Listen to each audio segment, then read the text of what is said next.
ఎంత ప్రయత్నం చేసినా పెళ్లి కాని వాళ్ళు సరిగొండ వెంగమాంబ గారు తెలుగులో రాసిన భాగవతాన్ని ఆ రోజుల్లో వెళ్లి చదివి వచ్చేవారు, రాసుకొచ్చేవారు.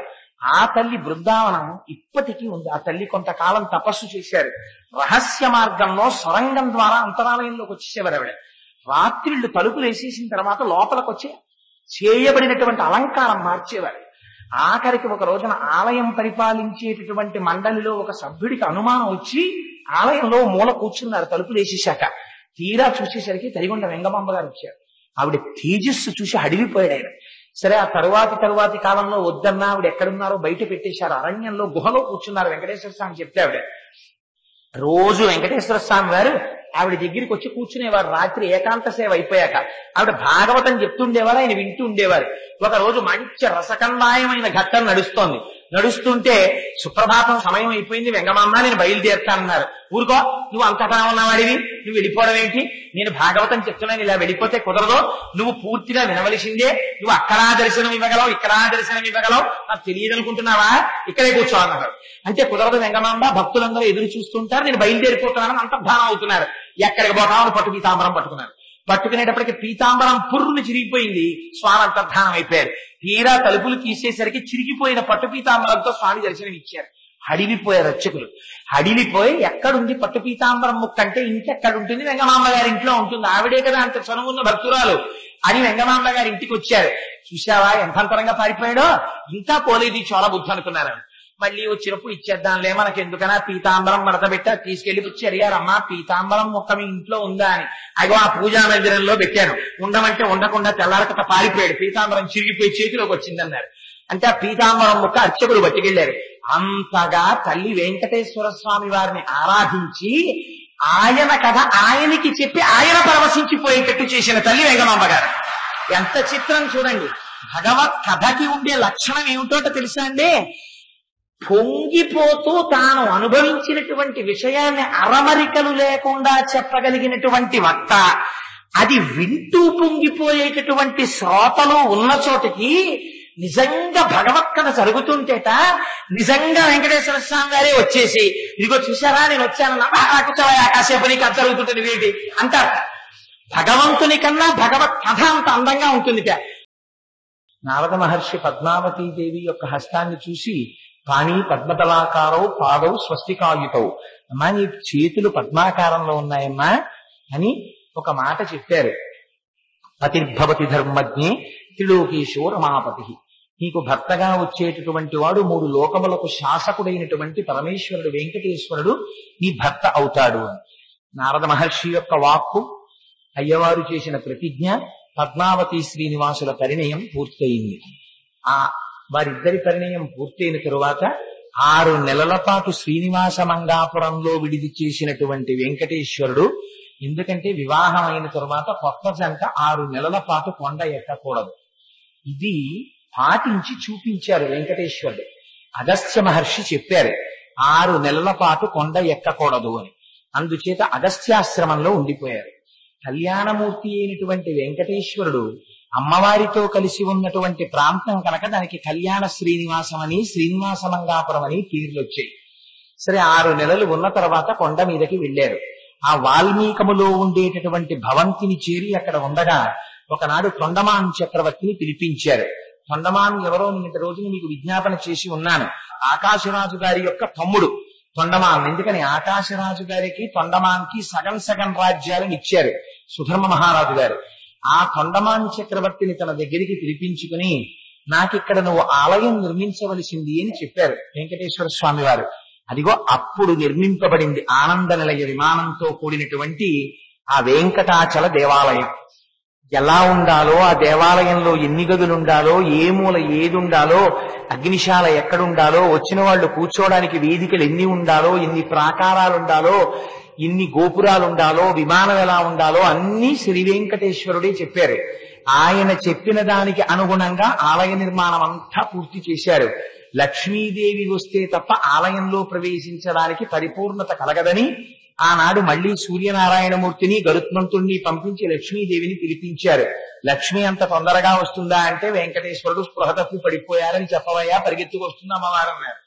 అంటే ఎంత కోపంలో ఉన్న భార్య అయినా భర్తకి కష్టం వచ్చిందనేటప్పటికి ఎలా పరిగెత్తుకొస్తుందో చూపించారు కలియుగంలో. పాపం అమ్మవారు పరిగెత్తుకొచ్చింది. అమ్మవారితో కలిసి ఆ ఆనంద నిలయ విమానంలోకి చేరారు. అక్కడే మనం తెలుసుకోవలసినటువంటి ఒక గొప్ప రహస్యాన్ని చెప్తారు. తొండమాన్ చక్రవర్తిని ఆనంద నిలయ విమానం కట్టించే ముందు వెంకటేశ్వర స్వామి వారు ఒక మాట చెప్పారు. నీతోనే ఈ ఆలయ నిర్మాణం ఎందుకు చేయిస్తున్నానో తెలుసా? దీని వెనకాతల ఒక రహస్యం ఉంది. పూర్వం వైఖానసుడనేటటువంటి ఒక మహర్షి చతుర్ముఖ బ్రహ్మగారి గురించి తపస్సు చేశారు. బ్రహ్మగారు ప్రత్యక్షం అయ్యారు. ఏం కావాలని అడిగారు. నాకు శ్రీకృష్ణ భగవానుడి దర్శనం కావాలన్నారు. ఇవాళ కలియుగంలో శ్రీకృష్ణ భగవానుడే శ్రీనివాసుడిగా వాల్మీకమునందు ఉన్నారు. నువ్వు వెళ్ళి ఆ వాల్మీకము దగ్గర సేవించమన్నారు. ఆయన వెంకటాచలం కొండ ఎక్కి వస్తున్నప్పుడు ఆ వైఖానస మహర్షికి రంగదాసుడనేటటువంటి ఒక భక్తుడు కనపడ్డారు. ఇద్దరూ కలిసి వచ్చి వైఖానస మహర్షి రోజు వెంకటేశ్వర స్వామి వారికి అర్చన చేసేవారు.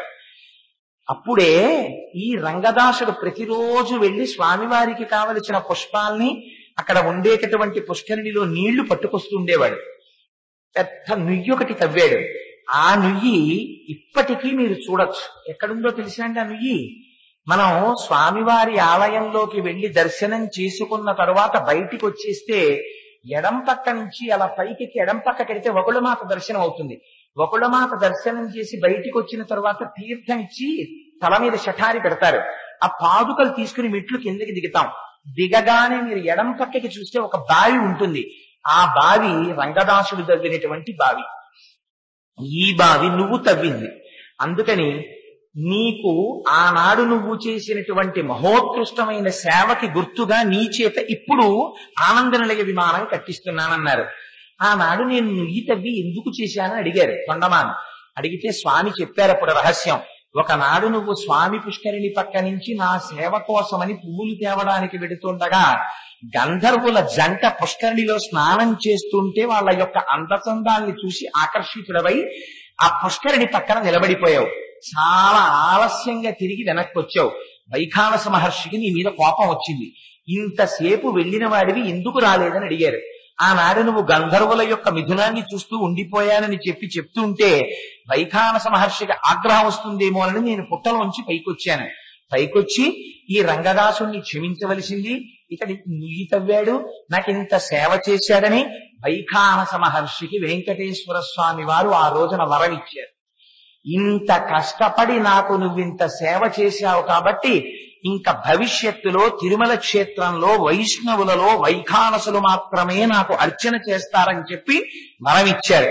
అందుకే ఇప్పటికీ వెంకటేశ్వర స్వామి వారి యొక్క సేవ మాత్రం వైఖానసులు మాత్రమే చేస్తారు. వైఖానసులంటే వైష్ణవుల్లో పిల్లవాడు కడుపులో ఉండగానే వాళ్ళకి పాయసం తినిపిస్తారు. పైకి శంఖచక్రాలేం తప్పని చేయరు. ఆ శంఖచక్రాల్ని ఆ చక్రాన్ని అందులో ముంచి ఆ పాయసం తినిపిస్తారు. ఆ పాయసం లోపలికి వెళ్లడం చేత పిండము పరిశుద్ధమవుతుందని, అదిగో అలా పుట్టేటటువంటి సంప్రదాయంలో ఉన్నటువంటి వాళ్ళకి వైఖానసులు అంటారు. ఆ వైఖానసులే ఆ వికనస మహర్షి యొక్క అనుచానంగా వస్తున్న వాళ్లే ఇప్పటికీ తిరుమలలో వెంకటేశ్వర స్వామి వారి యొక్క సేవాధికములను నిర్వహిస్తూ ఉంటారు. ఆ తొండమాన్ చక్రవర్తి ఆనంద నిలయాన్ని నిర్మించిన తరువాత వెంకటేశ్వరుడు చాలా కాలం మాట్లాడారు. ఎంత అనుగ్రహాన్ని వర్షించారంటే ఒకనాడు తొండమాన్ చక్రవర్తి దగ్గరికి కూర్ముడనబడేటటువంటి ఒక బ్రాహ్మణుడు వచ్చాడు. మా తండ్రి గారు మరణించారు, మరి అస్థికల్ని తీసుకెళ్లి గంగలో నిమజ్జనం చేయడానికి వెడుతున్నాను. అలా అస్థికలు పట్టుకెళ్లి నిమజ్జనం చేసి నేను తిరిగి వచ్చేటప్పుడు నాతో కలిసి నడవడానికి నా భార్య గర్భిణి, పిల్లవాడు చిన్నవాడు, వీళ్ళు నడవలేరు. ఆ రోజుల్లో నడిచి వెళ్లేవారు కాశీకి. నడవలేరు కనుక నేను వచ్చే వరకు నీ మందిరంలో వీళ్ళకి ఆవాసం ఏర్పాటు చేయమన్నారు. తొండమాన్ చక్రవర్తి అన్నారు, దానికి ఏముంది, తప్పకుండా ఏర్పాటు చేస్తానని ఒక భవంతిలో వారికి విడిది ఏర్పాటు చేశారు. ఎవరైనా బ్రాహ్మణ పత్నిని పిల్లవాడిని దుందుడుకుతనంగా వారి పట్ల ప్రవర్తిస్తారేమో, భర్త పక్కన లేడని ఎవ్వరూ లోపలికి వెళ్లడానికి వీలు లేని రీతిలో కట్టడి చేసి వాళ్ళకి కావలసినన్ని సంభారములు లోపల ఏర్పాటు చేసి ద్వారములను మూడించారు. కానీ చిత్రం ఏమైందంటే 6 నెలల తర్వాత ఈ కూర్ముడు తిరిగి వచ్చాడు. నా భార్య బిడ్డ లేరని అడిగాడు. అడిగితే తొండమాన్ చక్రవర్తి అబద్ధం చెప్పారు. నీకు కూతురు పుట్టిందయ్యా, నీ భార్య నీ బిడ్డలిద్దరూ వెంకటేశ్వర స్వామి దర్శనానికి తిరుమల కొండ మీదకి వెళ్ళారు. 2 రోజుల్లో వచ్చేస్తారు, నువ్వు సత్రంలో ఉండి నేను పంపిన పదార్థాలు తింటూ సంతోషంగా ఉండన్నారు. పాపం నమ్మాడు ఆ కూర్ముడు. వెళ్ళి ఆయన సంతోషంగా ఉన్నాడు. భయపడి తొండమాన్ చక్రవర్తి సైనికుల్ని పిలిచి కూర్ముడి భార్య బిడ్డలు ఎలా ఉన్నారో చూసి రమ్మని, ఆ తల్లి ప్రసవం అయ్యి ఉంటుంది, అప్పుడు ఎవ్వరికి కేక వినపడలేదు, మనకి తెలియలేదు, పొరపాటు జరిగింది, తలుపులు తీసి చూడండి అన్నారు. తీరా తలుపులు తీసి చూసేటప్పటికి అస్థిపంజరాలు ఉన్నాయి. అప్పటికి వాళ్ళు మరణించి ఆ తల్లి బిడ్డడి యొక్క మాంసం తిరిగియబడి అస్థిపంజరాలు మాత్రమే మిగిలాయి. ఇది వచ్చి చెప్పారు. ఆ తరువాత బ్రాహ్మణుడు శపిస్తాడేమో, పతనమైపోతానని భయపడి తొండమాన్ చక్రవర్తికి రహస్య ద్వారం ఉండేది, అందులోంచి పరిగెత్తుకుంటూ వెళ్లేవారు వెంకటేశ్వర స్వామి దగ్గరికి. వెంకటేశ్వర స్వామికి ఒకసారి ఏకాంత సేవ అయిపోయిన తర్వాత శ్రీదేవి భూదేవితో కలిసి పడుకుని ఉండగా తొండమాన్ అలాగే రహస్య ద్వారంలోంచి పరిగెత్తుకుంటూ లోపలికి వెళ్ళిపోతే సిగ్గుపడి భూదేవి పరిగెత్తుకుంటూ వెళ్లి భూతీర్థం అనే నూతిలో దూకేసింది. శ్రీదేవి స్వామివారి వక్షస్థలంలో దూరిపోయింది. ఇప్పటికీ అందుకే పూలబావి అంటాం. దర్శనం చేసుకుని మనం బయటికి వస్తే ప్రసాదం పెడతారు మనకి, ఉచిత ప్రసాదం. అది తిని చేతులు కడుక్కోవడానికని కుడి పక్కకి తిరుగుతాం మనం. కుడి పక్కకి తిరగగానే ఎడం పక్కన అద్దాల మంటపానికి ఉత్తర భాగంలో ఒక బావి ఉంటుంది. ఆ బావి పూలబావి. అందులో రామానుజులు భూదేవిని ప్రతిష్ఠించి స్వామివారి నిర్మాల్యాన్ని ప్రతిరోజు అందులో వేసేవారు. అందుకని తొండమానికి అలవాటు ఉండేది. స్వామివారి దగ్గరికి రహస్య ద్వారంలోంచి పరిగెత్తేవాడు. పరిగెత్తుకుంటూ వెంకటేశ్వర స్వామి దగ్గరికి వెళ్ళాడు. ఇలా నా ఆధీనములో ఉంచబడినటువంటి బ్రాహ్మణుని భార్య బిడ్డ, ఆమె కడుపులో ఉన్న పిల్ల కూడా మరణించారయ్యా, స్వామి నన్ను రక్షించమన్నారు. ఆగ్రహం కలిగింది వెంకటేశ్వరుడికి.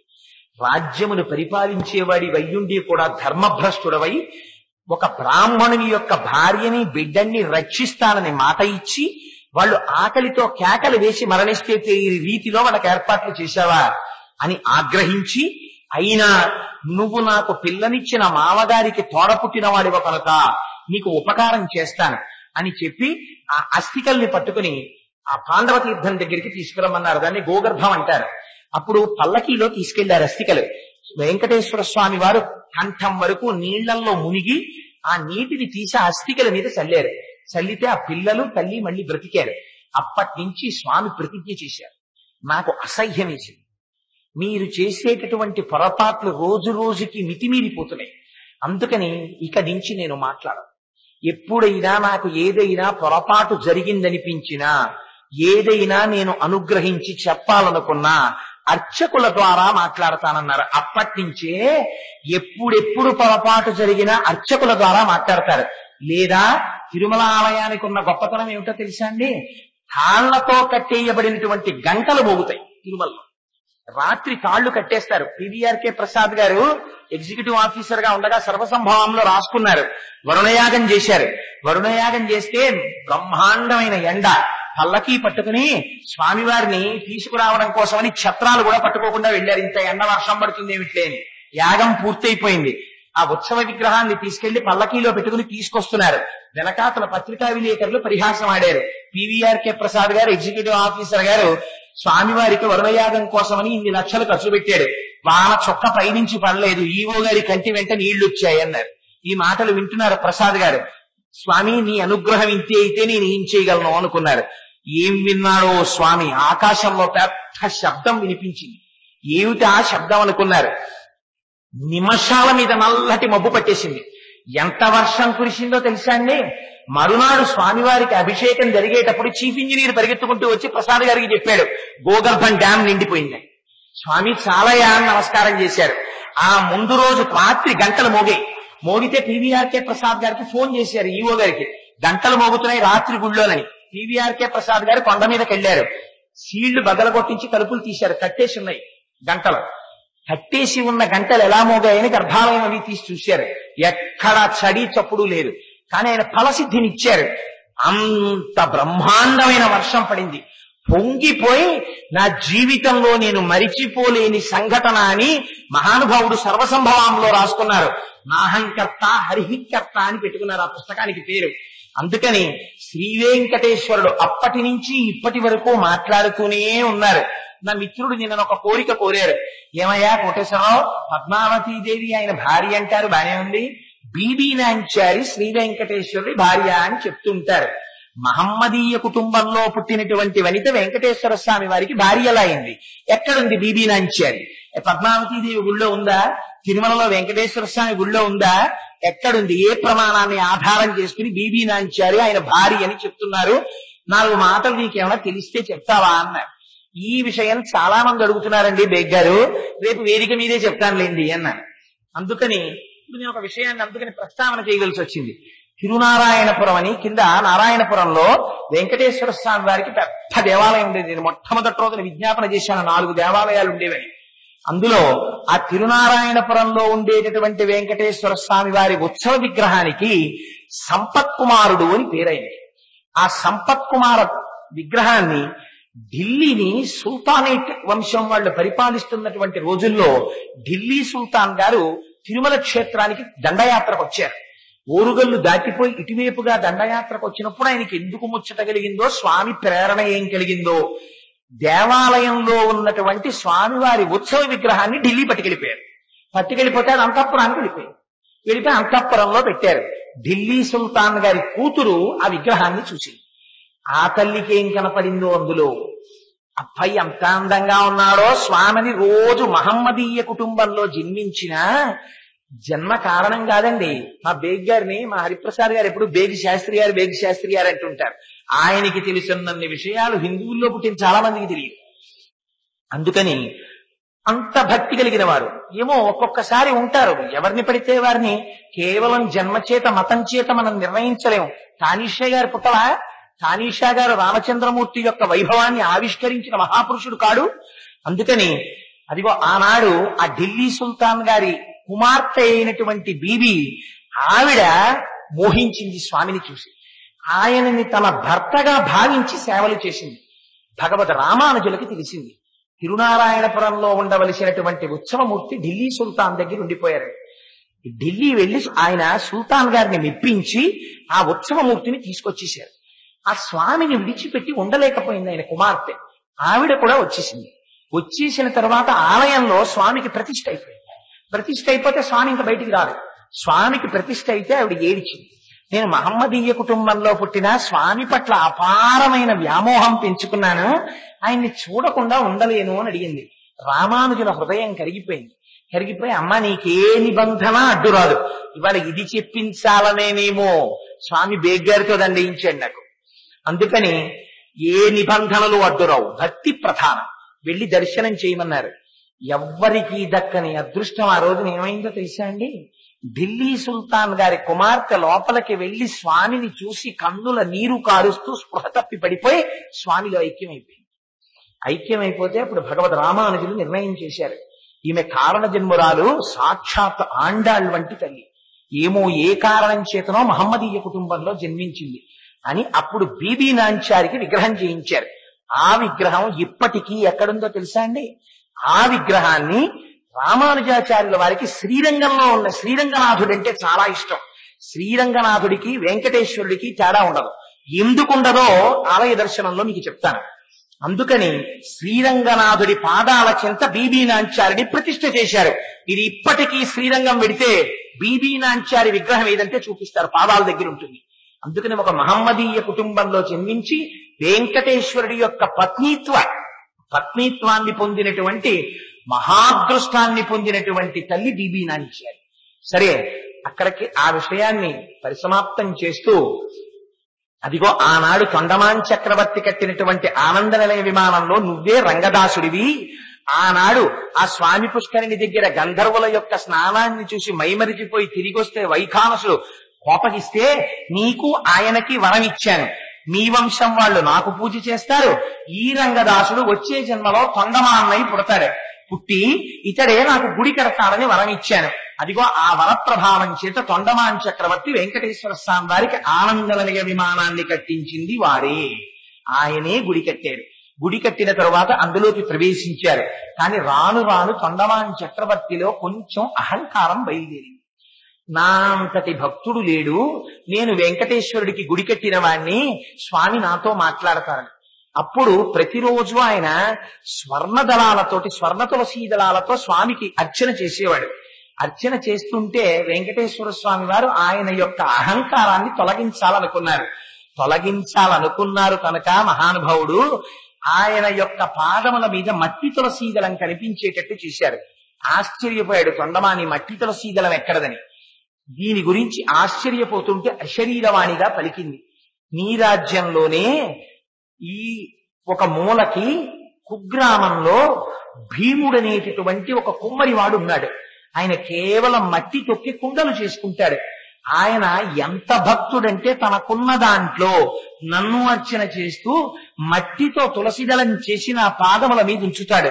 వెళ్లి దర్శనం చేయమన్నారు. తొండమాన్ చక్రవర్తి పాదరక్షలు కూడా ధరించకుండా ఆ కూర్పుణ్ణి వెతుక్కుంటూ వెళ్లారు భీముణ్ణి. ఆయన భీముడి భార్య పేరు తమాలిని. వెళ్లారు. ఎండలో వెళ్లి పాపం అలా వెళ్ళడం అలవాటు లేని వారేమో తొండమాన్ చక్రవర్తి స్పృహ తప్పి పడిపోయారు. పడిపోతే ఆ భీముడు పరిగెత్తుకుని వచ్చి పైకి లేపి తన దగ్గరికి తీసుకెళ్లాడు. తీసుకెళ్లిన తర్వాత కూర్చోపెట్టుకున్నారు.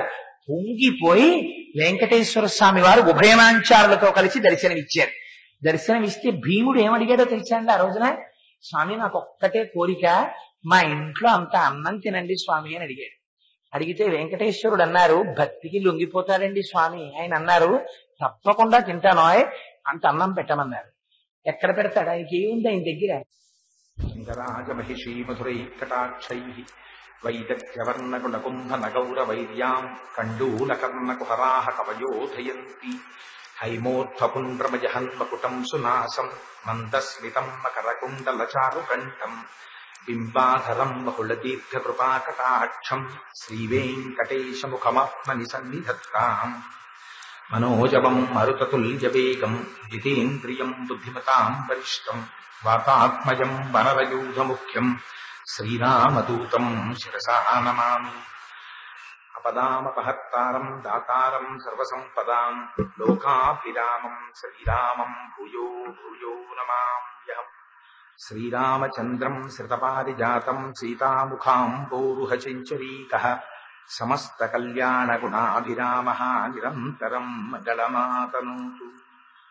సింధూరారుణ విగ్రహాం త్రినయనాం మాణిక్యమౌళిస్ఫురత్తారానాయకశేఖరాం స్మితముఖీం ఆపీనవక్షోరుహాం పాణిభ్యాం అళిపూర్ణరత్నచషకం రక్తోత్పలం బిభ్రతీం సౌమ్యాం రత్నఘటస్థరక్తచరణాం ధ్యాయేత్ పరేదంబికాం. హరి ఓం. పరమేశ్వర స్వరూపమైన సభకి నమస్కారం. సర్వేశ్వరుడి యొక్క నిర్హేతుక కృప వలన 4 రోజుల పాటు వెంకటాచల వైభవం మీద ప్రసంగాలు జరగాలని పెద్దలు నిర్ణయం చేస్తే 3 రోజుల కార్యక్రమం పూర్తి చేసుకుని నిన్నటి రోజున పద్మావతి శ్రీనివాసుల యొక్క పరిణయ ఘట్టాన్ని దాటి ఇవాళ 4వ రోజు. ఈసారి ఇక్కడ జరుగుతున్నటువంటి ప్రసంగాల పరంపరలో చిట్ట చివరి రోజు ఉపన్యాసానికి చేరుతున్నాం. వెంకటాచలపతి యొక్క వైభవానికి సంబంధించిన ఒక నృత్య రూపకం ప్రదర్శింపబడుతుంది. సరే, ఇంకా ప్రసంగానికి సంబంధించినంత వరకు నిన్నటి రోజున మీకు విజ్ఞాపన చేసి ఉన్నాను. నారద మహర్షి పద్మావతీదేవి యొక్క హస్తాన్ని చూసి, పాణి పద్మతలాకారౌ పాదౌ స్వస్తికాయుతౌ, అమ్మా నీ చేతులు పద్మాకారంలో ఉన్నాయమ్మా అని ఒక మాట చెప్పారు. పతిర్భవతి ధర్మజ్ఞే త్రిలోకేశో రమాపతి, నీకు భర్తగా వచ్చేటటువంటి వాడు 3 లోకములకు శాసకుడైనటువంటి పరమేశ్వరుడు వెంకటేశ్వరుడు నీ భర్త అవుతాడు అని. నారద మహర్షి యొక్క వాక్కు, అయ్యవారు చేసిన ప్రతిజ్ఞ, పద్మావతి శ్రీనివాసుల పరిణయం పూర్తయింది. వారిద్దరి పరిణయం పూర్తయిన తరువాత 6 నెలల పాటు శ్రీనివాస మంగాపురంలో విడిది చేసినటువంటి వెంకటేశ్వరుడు, ఎందుకంటే వివాహం అయిన తరువాత కొత్త జంట 6 నెలల పాటు కొండ ఎక్కకూడదు. ఇది పాటించి చూపించారు వెంకటేశ్వరుడు. అగస్త్య మహర్షి చెప్పారు 6 నెలల పాటు కొండ ఎక్కకూడదు అని. అందుచేత అగస్త్యాశ్రమంలో ఉండిపోయారు. కళ్యాణమూర్తి అయినటువంటి వెంకటేశ్వరుడు అమ్మవారితో కలిసి ఉన్నటువంటి ప్రాంతం కనుక దానికి కళ్యాణ శ్రీనివాసం అని, శ్రీనివాస మంగాపురం అని పేర్లు వచ్చాయి. సరే, 6 నెలలు ఉన్న తర్వాత కొండ మీదకి వెళ్లారు. ఆ వాల్మీకములో ఉండేటటువంటి భవంతిని చేరి అక్కడ ఉండగా ఒకనాడు తొండమాన్ చక్రవర్తిని పిలిపించారు. తొండమాన్ ఎవరో నిన్నటి రోజున మీకు విజ్ఞాపన చేసి ఉన్నాను. ఆకాశరాజు గారి యొక్క తమ్ముడు తొండమాన్. ఎందుకని ఆకాశరాజు గారికి తొండమాన్కి సగం సగం రాజ్యాలను ఇచ్చారు సుధర్మ మహారాజు గారు. ఆ తొండమాన్ చక్రవర్తిని తన దగ్గరికి పిలిపించుకుని, నాకిక్కడ నువ్వు ఆలయం నిర్మించవలసింది అని చెప్పారు వెంకటేశ్వర స్వామి వారు. అదిగో అప్పుడు నిర్మింపబడింది ఆనంద నిలయ విమానంతో కూడినటువంటి ఆ వెంకటాచల దేవాలయం. ఎలా ఉండాలో, ఆ దేవాలయంలో ఎన్ని గదులు ఉండాలో, ఏ మూల ఏది ఉండాలో, అగ్నిశాల ఎక్కడుండాలో, వచ్చిన వాళ్ళు కూర్చోవడానికి వేదికలు ఎన్ని ఉండాలో, ఎన్ని ప్రాకారాలు ఉండాలో, ఎన్ని గోపురాలు ఉండాలో, విమానం ఎలా ఉండాలో అన్నీ శ్రీ వెంకటేశ్వరుడే చెప్పారు. ఆయన చెప్పిన దానికి అనుగుణంగా ఆలయ నిర్మాణం అంతా పూర్తి చేశారు. లక్ష్మీదేవి వస్తే తప్ప ఆలయంలో ప్రవేశించడానికి పరిపూర్ణత కలగదని ఆనాడు మళ్లీ సూర్యనారాయణమూర్తిని గరుత్మంతుణ్ణి పంపించి లక్ష్మీదేవిని పిలిపించారు. లక్ష్మి అంత తొందరగా వస్తుందా అంటే వెంకటేశ్వరుడు స్పృహ తప్పి పడిపోయారని చెప్పవయ్యా, పరిగెత్తుకొస్తుంది అమ్మవారు అన్నారు. అంటే ఎంత కోపంలో ఉన్న భార్య అయినా భర్తకి కష్టం వచ్చిందనేటప్పటికి ఎలా పరిగెత్తుకొస్తుందో చూపించారు కలియుగంలో. పాపం అమ్మవారు పరిగెత్తుకొచ్చింది. అమ్మవారితో కలిసి ఆ ఆనంద నిలయ విమానంలోకి చేరారు. అక్కడే మనం తెలుసుకోవలసినటువంటి ఒక గొప్ప రహస్యాన్ని చెప్తారు. తొండమాన్ చక్రవర్తిని ఆనంద నిలయ విమానం కట్టించే ముందు వెంకటేశ్వర స్వామి వారు ఒక మాట చెప్పారు. నీతోనే ఈ ఆలయ నిర్మాణం ఎందుకు చేయిస్తున్నానో తెలుసా? దీని వెనకాతల ఒక రహస్యం ఉంది. పూర్వం వైఖానసుడనేటటువంటి ఒక మహర్షి చతుర్ముఖ బ్రహ్మగారి గురించి తపస్సు చేశారు. బ్రహ్మగారు ప్రత్యక్షం అయ్యారు. ఏం కావాలని అడిగారు. నాకు శ్రీకృష్ణ భగవానుడి దర్శనం కావాలన్నారు. ఇవాళ కలియుగంలో శ్రీకృష్ణ భగవానుడే శ్రీనివాసుడిగా వాల్మీకమునందు ఉన్నారు. నువ్వు వెళ్ళి ఆ వాల్మీకము దగ్గర సేవించమన్నారు. ఆయన వెంకటాచలం కొండ ఎక్కి వస్తున్నప్పుడు ఆ వైఖానస మహర్షికి రంగదాసుడనేటటువంటి ఒక భక్తుడు కనపడ్డారు. ఇద్దరూ కలిసి వచ్చి వైఖానస మహర్షి రోజు వెంకటేశ్వర స్వామి వారికి అర్చన చేసేవారు. అప్పుడే ఈ రంగదాసుడు ప్రతిరోజు వెళ్లి స్వామివారికి కావలసిన పుష్పాల్ని అక్కడ ఉండేటటువంటి పుష్కరిణిలో నీళ్లు పట్టుకొస్తూ ఉండేవాడు. పెద్ద నుయ్యి ఒకటి తవ్వాడు. ఆ నుయ్యి ఇప్పటికీ మీరు చూడొచ్చు. ఎక్కడుందో తెలుసా అండి ఆ నుయ్యి? మనం స్వామివారి ఆలయంలోకి వెళ్లి దర్శనం చేసుకున్న తరువాత బయటికి వచ్చేస్తే ఎడం పక్క నుంచి అలా పైకెక్కి ఎడం పక్కకెడితే వకుళమాత దర్శనం అవుతుంది. వకుళమాత దర్శనం చేసి బయటికి వచ్చిన తరువాత తీర్థం ఇచ్చి తల మీద శఠారి పెడతారు. ఆ పాదుకలు తీసుకుని మెట్లు కిందకి దిగుతాం. దిగగానే మీరు ఎడం పక్కకి చూస్తే ఒక బావి ఉంటుంది. ఆ బావి రంగదాసుడు తవ్వినటువంటి బావి. ఈ బావి నువ్వు తవ్వింది. అందుకని నీకు ఆనాడు నువ్వు చేసినటువంటి మహోత్కృష్టమైన సేవకి గుర్తుగా నీ చేత ఇప్పుడు ఆనంద నిలయ విమానం కట్టిస్తున్నానన్నారు. ఆనాడు నేను నుయ్యి తవ్వి ఎందుకు చేశానని అడిగారు తొండమాన్. అడిగితే స్వామి చెప్పారు అప్పుడు రహస్యం. ఒకనాడు నువ్వు స్వామి పుష్కరిణి పక్క నుంచి నా సేవ కోసమని పువ్వులు తేవడానికి వెడుతుండగా గంధర్వుల జంట పుష్కరిణిలో స్నానం చేస్తుంటే వాళ్ళ యొక్క అందచందాల్ని చూసి ఆకర్షితుడవై ఆ పుష్కరిణి పక్కన నిలబడిపోయావు. చాలా ఆలస్యంగా తిరిగి వెనక్కి వచ్చావు. వైఖానస మహర్షికి నీ మీద కోపం వచ్చింది. ఇంతసేపు వెళ్లిన వాడివి ఎందుకు రాలేదని అడిగారు. ఆనాడు నువ్వు గంధర్వుల యొక్క మిథునాన్ని చూస్తూ ఉండిపోయానని చెప్తూ ఉంటే వైఖానస మహర్షికి ఆగ్రహం వస్తుందేమోనని నేను పుట్టలోంచి పైకొచ్చాను. పైకొచ్చి ఈ రంగదాసుని క్షమించవలసింది, ఇక నుయ్యి తవ్వాడు, నాకింత సేవ చేశాడని వైఖానస మహర్షికి వెంకటేశ్వర స్వామి వారు ఆ రోజున వరం ఇచ్చారు. ఇంత కష్టపడి నాకు నువ్వింత సేవ చేశావు కాబట్టి ఇంకా భవిష్యత్తులో తిరుమల క్షేత్రంలో వైష్ణవులలో వైఖానసులు మాత్రమే నాకు అర్చన చేస్తారని చెప్పి వరమిచ్చారు. అందుకే ఇప్పటికీ వెంకటేశ్వర స్వామి వారి యొక్క సేవ మాత్రం వైఖానసులు మాత్రమే చేస్తారు. వైఖానసులంటే వైష్ణవుల్లో పిల్లవాడు కడుపులో ఉండగానే వాళ్ళకి పాయసం తినిపిస్తారు. పైకి శంఖచక్రాలు ఏం తప్పం చేయరు. ఆ శంఖచక్రాల్ని ఆ చక్రాన్ని అందులో ముంచి ఆ పాయసం తినిపిస్తారు. ఆ పాయసం లోపలికి వెళ్లడం చేత పిండము పరిశుద్ధమవుతుందని, అదిగో అలా పుట్టేటటువంటి సంప్రదాయంలో ఉన్నటువంటి వాళ్ళకి వైఖానసులు అంటారు. ఆ వైఖానసులే ఆ వికనస మహర్షి యొక్క అనుష్ఠానంగా వస్తున్న వాళ్లే ఇప్పటికీ తిరుమలలో వెంకటేశ్వర స్వామి వారి యొక్క సేవాధికములను నిర్వహిస్తూ ఉంటారు. ఆ తొండమాన్ చక్రవర్తి ఆనంద నిలయాన్ని నిర్మించిన తరువాత వెంకటేశ్వరుడు చాలా కాలం మాట్లాడారు. ఎంత అనుగ్రహాన్ని వర్షించారంటే ఒకనాడు తొండమాన్ చక్రవర్తి దగ్గరికి కూర్ముడనబడేటటువంటి ఒక బ్రాహ్మణుడు వచ్చాడు. మా తండ్రి గారు మరణించారు, వారి అస్థికల్ని తీసుకెళ్లి గంగలో నిమజ్జనం చేయడానికి వెడుతున్నాను. అలా అస్థికలు పట్టుకెళ్లి నిమజ్జనం చేసి నేను తిరిగి వచ్చేటప్పుడు నాతో కలిసి నడవడానికి నా భార్య గర్భిణి, పిల్లవాడు చిన్నవాడు, వీళ్ళు నడవలేరు. ఆ రోజుల్లో నడిచి వెళ్లేవారు కాశీకి. నడవలేరు కనుక నేను వచ్చే వరకు నీ మందిరంలో వీళ్ళకి ఆవాసం ఏర్పాటు చేయమన్నారు. తొండమాన్ చక్రవర్తి అన్నారు, దానికి ఉంది, తప్పకుండా ఏర్పాటు చేస్తానని ఒక భవంతిలో వారికి విడిది ఏర్పాటు చేశారు. ఎవరైనా బ్రాహ్మణ పత్నిని, పిల్లవాణ్ణి దుందుడుకుతనంగా వారి పట్ల ప్రవర్తిస్తారేమో, భర్త పక్కన లేడని ఎవ్వరూ లోపలికి వెళ్ళడానికి వీలు లేని రీతిలో కట్టడి చేసి వాళ్ళకి కావలసినన్ని సంభారములు లోపల ఏర్పాటు చేసి ద్వారములను మూయించారు. కానీ చిత్రం ఏమైందంటే 6 నెలల తర్వాత ఈ కూర్ముడు తిరిగి వచ్చాడు. నా భార్య బిడ్డ లేదని అడిగాడు. అడిగితే తొండమాన్ చక్రవర్తి అబద్ధం చెప్పారు. నీకు కూతురు పుట్టిందయ్యా, నీ భార్య నీ బిడ్డలిద్దరూ వెంకటేశ్వర స్వామి దర్శనానికి తిరుమల కొండ మీదకి వెళ్ళారు. 2 రోజుల్లో వచ్చేస్తారు, నువ్వు సత్రంలో ఉండి నేను పంపిన పదార్థాలు తింటూ సంతోషంగా ఉండన్నారు. పాపం నమ్మాడు ఆ కూర్ముడు. వెళ్ళి ఆయన సంతోషంగా ఉన్నాడు. భయపడి తొండమాన్ చక్రవర్తి సైనికుల్ని పిలిచి కూర్ముడి భార్య బిడ్డలు ఎలా ఉన్నారో చూసి రమ్మని, ఆ తల్లి ప్రసవం అయ్యి ఉంటుంది, అప్పుడు ఎవ్వరికి కేక వినపడలేదు, మనకి తెలియలేదు, పొరపాటు జరిగింది, తలుపులు తీసి చూడండి అన్నారు. తీరా తలుపులు తీసి చూసేటప్పటికి అస్థిపంజరాలు ఉన్నాయి. అప్పటికి వాళ్ళు మరణించారు. మరణించి ఆ తల్లి బిడ్డడి యొక్క మాంసం తిరిగియబడి అస్థిపంజరాలు మాత్రమే మిగిలాయి. ఇది వచ్చి చెప్పారు. ఆ తరువాత బ్రాహ్మణుడు శపిస్తాడేమో, పతనమైపోతానని భయపడి తొండమాన్ చక్రవర్తికి రహస్య ద్వారం ఉండేది, అందులోంచి పరిగెత్తుకుంటూ వెళ్లేవారు వెంకటేశ్వర స్వామి దగ్గరికి.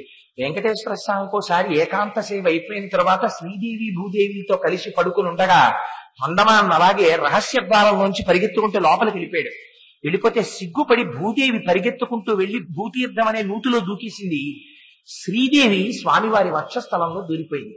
ఇప్పటికీ అందుకే పూలబావి అంటాం. దర్శనం చేసుకుని మనం బయటికి వస్తే ప్రసాదం పెడతాడు, మనకి ఉచిత ప్రసాదం. అది తిని చేతులు కడుక్కోవడానికని కుడి పక్కకి తిరుగుతాం మనం. కుడి పక్కకి తిరగగానే ఎడం పక్కన అద్దాల మంటపానికి ఉత్తర భాగంలో ఒక బావి ఉంటుంది. ఆ బావి పూలబావి. అందులో రామానుజులు భూదేవిని ప్రతిష్ఠించి స్వామివారి నిర్మాల్యాన్ని ప్రతిరోజు అందులో వేసేవారు. అందుకని తొండమానికి అలవాటు ఉండేది. స్వామివారి దగ్గరికి రహస్య ద్వారంలోంచి పరిగెత్తేవాడు. పరిగెత్తుకుంటూ వెంకటేశ్వర స్వామి దగ్గరికి వెళ్ళాడు. ఇలా నా ఆధీనములో ఉంచబడినటువంటి బ్రాహ్మణుని భార్య బిడ్డ, ఆమె కడుపులో ఉన్న పిల్ల కూడా మరణించారయ్యా, స్వామి నన్ను రక్షించమన్నారు. ఆగ్రహం కలిగింది వెంకటేశ్వరుడికి. రాజ్యమును పరిపాలించేవాడి వయ్యుండి కూడా ధర్మభ్రష్టుడవై ఒక బ్రాహ్మణుని యొక్క భార్యని బిడ్డన్ని రక్షిస్తానని మాట ఇచ్చి వాళ్ళు ఆకలితో కేకలు వేసి మరణిస్తే ఈ రీతిలో వాళ్ళకి ఏర్పాట్లు చేశావా అని ఆగ్రహించి, అయినా నువ్వు నాకు పిల్లనిచ్చిన మామగారికి తోడపుట్టిన వాడివ కనుక నీకు ఉపకారం చేస్తాను అని చెప్పి ఆ అస్థికల్ని పట్టుకుని ఆ పాండవ తీర్థం దగ్గరికి తీసుకురమ్మన్నారు. దాన్ని గోగర్భం అంటారు. అప్పుడు పల్లకీలో తీసుకెళ్లారు అస్థికలు. వెంకటేశ్వర స్వామి వారు కంఠం వరకు నీళ్లలో మునిగి ఆ నీటిని తీసి ఆ అస్థికల మీద చల్లారు. చల్లితే ఆ పిల్లలు తల్లి మళ్ళీ బ్రతికారు. అప్పటి నుంచి స్వామి ప్రతిజ్ఞ చేశారు, నాకు అసహ్యం వేసింది, మీరు చేసేటటువంటి పొరపాట్లు రోజు రోజుకి మితిమీరిపోతున్నాయి, అందుకని ఇక నుంచి నేను మాట్లాడను. ఎప్పుడైనా నాకు ఏదైనా పొరపాటు జరిగిందనిపించినా, ఏదైనా నేను అనుగ్రహించి చెప్పాలనుకున్నా అర్చకుల ద్వారా మాట్లాడతానన్నారు. అప్పటి నుంచే ఎప్పుడెప్పుడు పొరపాటు జరిగినా అర్చకుల ద్వారా మాట్లాడతారు. లేదా తిరుమల ఆలయానికి ఉన్న గొప్పతనం ఏమిటో తెలుసా అండి? తాళ్లతో కట్టేయబడినటువంటి గంటలు మోగుతాయి తిరుమలలో. రాత్రి తాళ్లు కట్టేస్తారు. పివిఆర్కే ప్రసాద్ గారు ఎగ్జిక్యూటివ్ ఆఫీసర్ గా ఉండగా సర్వసంభవంలో రాసుకున్నారు. వరుణయాగం చేశారు. వరుణయాగం చేస్తే బ్రహ్మాండమైన ఎండ, పల్లకీ పట్టుకుని స్వామివారిని తీసుకురావడం కోసమని ఛత్రాలు కూడా పట్టుకోకుండా వెళ్ళారు. ఇంత ఎండ వర్షం పడుతుంది ఏమిట్లే అని. యాగం పూర్తయిపోయింది.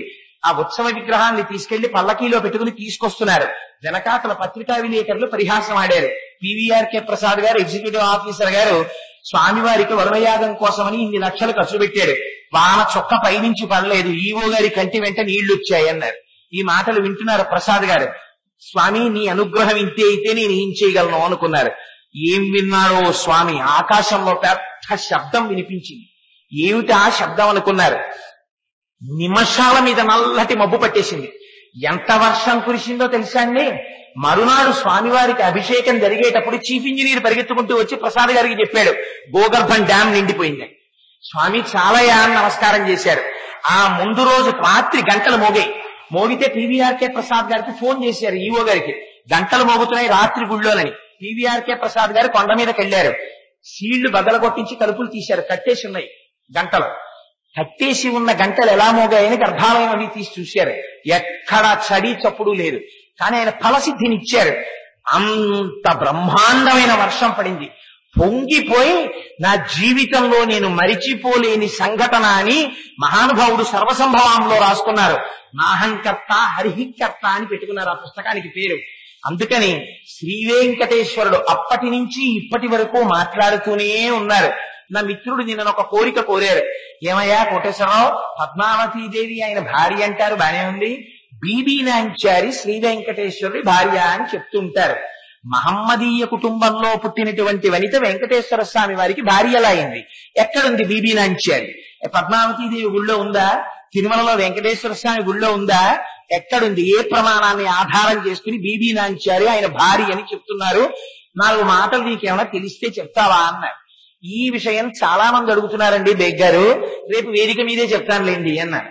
అందుకని ఇప్పుడు నేను ఒక విషయాన్ని అందుకని ప్రస్తావన చేయవలసి వచ్చింది. తిరునారాయణపురం అని కింద నారాయణపురంలో వెంకటేశ్వర స్వామి వారికి పెద్ద దేవాలయం ఉండేది. నేను మొట్టమొదటి రోజున విజ్ఞాపన చేశాను 4 దేవాలయాలు ఉండేవని. అందులో ఆ తిరునారాయణపురంలో ఉండేటటువంటి వెంకటేశ్వర స్వామి వారి ఉత్సవ విగ్రహానికి సంపత్ కుమారుడు అని పేరైంది. ఆ సంపత్ కుమార విగ్రహాన్ని ఢిల్లీని సుల్తానేట్ వంశం వాళ్ళు పరిపాలిస్తున్నటువంటి రోజుల్లో ఢిల్లీ సుల్తాన్ గారు తిరుమల క్షేత్రానికి దండయాత్రకు వచ్చారు. ఓరుగల్లు దాటిపోయి ఇటువైపుగా దండయాత్రకు వచ్చినప్పుడు ఆయనకి ఎందుకు ముచ్చట కలిగిందో, స్వామి ప్రేరణ ఏం కలిగిందో, దేవాలయంలో ఉన్నటువంటి స్వామివారి ఉత్సవ విగ్రహాన్ని ఢిల్లీ పట్టుకెళ్ళిపోతే అది అంతఃపురానికి వెళ్ళిపోయి అంతఃపురంలో పెట్టారు. ఢిల్లీ సుల్తాన్ గారి కూతురు ఆ విగ్రహాన్ని చూసింది.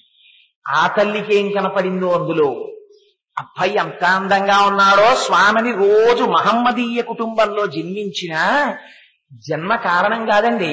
మా బేగ్ గారిని మా హరిప్రసాద్ గారు ఎప్పుడు బేగి శాస్త్రి గారు అంటుంటారు. ఆయనకి తెలుసున్నన్ని విషయాలు హిందువుల్లో పుట్టిన చాలా మందికి తెలియదు.